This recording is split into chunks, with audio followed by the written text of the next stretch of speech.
Hello everyone, স্বাগত জানাচ্ছি সবাইকে। সম্মিলিত ইসলামী ব্যাংকের 1,60,000 কোটি টাকা নামে বেনামে বাংলাদেশ ব্যাংকের সহযোগিতায় তারা নিয়ে গেছে ব্যাংক থেকে, যে কারণে আজকে সাধারণ আমানতকারীরা তাদের টাকা ফেরত পাচ্ছে না।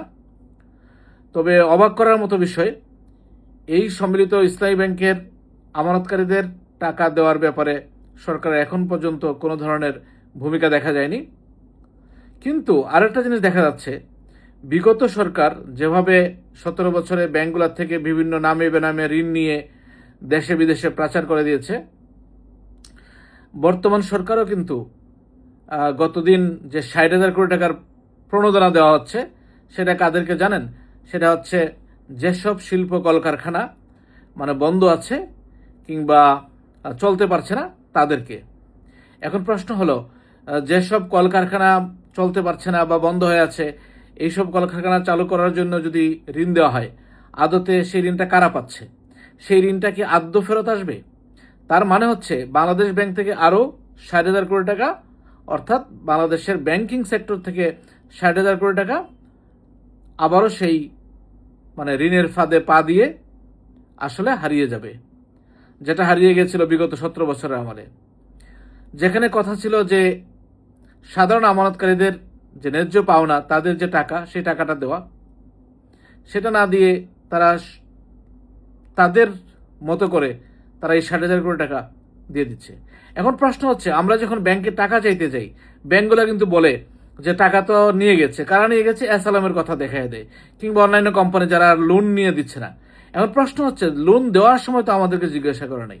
তাহলে আজকে যখন এই ব্যাংকগুলোর থেকেই কিংবা অন্য ব্যাংক থেকে, যেখান থেকে হোক, ব্যাংকিং সেক্টর থেকে 60,000 কোটি টাকা কিছু কোম্পানিকে দেওয়া হচ্ছে প্রণোদনা হিসাবে, এবং তারা এই সেক্টরগুলো দাঁড়ানোর জন্য কিংবা কোম্পানিগুলো রান করার জন্য, তাহলে এই টাকাটা যে ফেরত আসবে সেটার কি নিশ্চয়তা, সে কি গ্যারান্টি দিচ্ছে? উনি জেনে শুনেই দিচ্ছে যে এই কোম্পানিগুলো খারাপ বা এই কোম্পানিগুলো চলতে পারছে না, তাদেরকে দাঁড় করানোর জন্য দিচ্ছে। তার মানে স্পষ্টতই বোঝা যায় এই টাকাগুলো আর ফেরত আসবে না। অর্থাৎ বিগত 17 বছর যে একটা সরকার বিভিন্নভাবে লুটপাট করেছে, এখন আবারও সেই দুষ্টচক্রের মধ্যে আমরা পড়ে যাচ্ছি। আদতে যদি প্রবাসীরা এই দেশে রেমিটেন্স না পাঠায়, একটা বছর রেমিটেন্স বন্ধ রাখে, তাহলে কিন্তু বাংলাদেশ চলতে পারবে না। অথচ এই টাকাগুলাকেই তারা কোনো ধরনের হিসাব নিকাশ না করেই, আমার কাছে মনে হয় তাদের দলীয় স্বার্থে কিংবা দলীয় বিবেচনায় কিন্তু এইগুলা বিভিন্ন কোম্পানিকে দিয়ে দেওয়া হয়। তাহলে যদি এই কোম্পানিগুলো যদি সত্যি সত্যি এই টাকা ফেরত দেওয়ার সক্ষমতা থাকে, তাহলে তাদের নামের লিস্ট প্রদান করা হোক। আমরা দেখি কোন কোন কোম্পানিগুলোকে এই টাকাগুলো দেওয়া হচ্ছে এবং কত টাকা কোন কোম্পানিকে দেওয়া হচ্ছে। তারা আদৌ কি এই টাকা ফেরত দিতে পারবে? কত বছরের জন্য ঋণ দেওয়া হচ্ছে? আসল কথা হচ্ছে, যে যখন ক্ষমতায় যায় তারা তখন তাদের যে সুবিধাগুলা সেইগুলাই বেশি দেখে। বাস্তবে দেশের জনগণের কথা, মানুষের দুঃখ দুর্দশার কথা কেউই ভাবে না।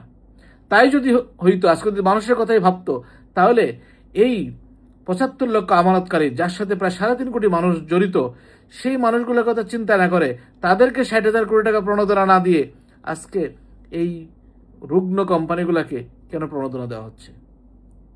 তো যাই হোক, সবাই ভালো থাকবেন, সুস্থ থাকবেন, এবং এই আমানতকারীরা টাকা যদি ফেরত পেতে চান, তাহলে আমাদের আন্দোলনটাকে একবারে তৃণমূল পর্যায়ে পৌঁছায় দিতে হবে। যার যার অ্যাকাউন্ট আছে তাকে যাতে ব্যাংকে আসতে হয়, তাকে যাতে আন্দোলন অংশগ্রহণ করতে হয়, সেই জন্য দরকার প্রথমত হচ্ছে সবাইকে বিষয়টা জানানো যে তাদের টাকা ফেরত পাইতে হলে কি কি করা উচিত এবং কিভাবে আমরা টাকাটা ফেরত পেতে পারি। সরকারের সাথে যেমন আমাদের দেন দরবার করতে হবে, ঠিক তেমনিভাবে মাঠেও কিন্তু সক্রিয় ভূমিকা রাখতে হবে, এবং সেটা অনলাইনেও কিন্তু আমাদের আন্দোলনগুলোকে সাধারণ মানুষের কাছে নিয়ে যেতে হবে। আর না হয় কিন্তু আমরা সেই দাবি আদায় করতে পারবো না। আমাদের কষ্টে জমানো টাকা সেটা অলরেডি চলে যাবে তাদের পকেটে। তো যাই হোক, ধন্যবাদ সবাইকে। সবাই ভিডিওটা শেয়ার করবেন, সবাইকে দেখার সুযোগ করে দেন, সবাইকে আমাদের সাথে যুক্ত করেন। তাহলে দেখবেন আগামী দিনের যে আন্দোলন, সে আন্দোলনের একটা ফলাফল পাওয়া যাবে। ধন্যবাদ সবাইকে।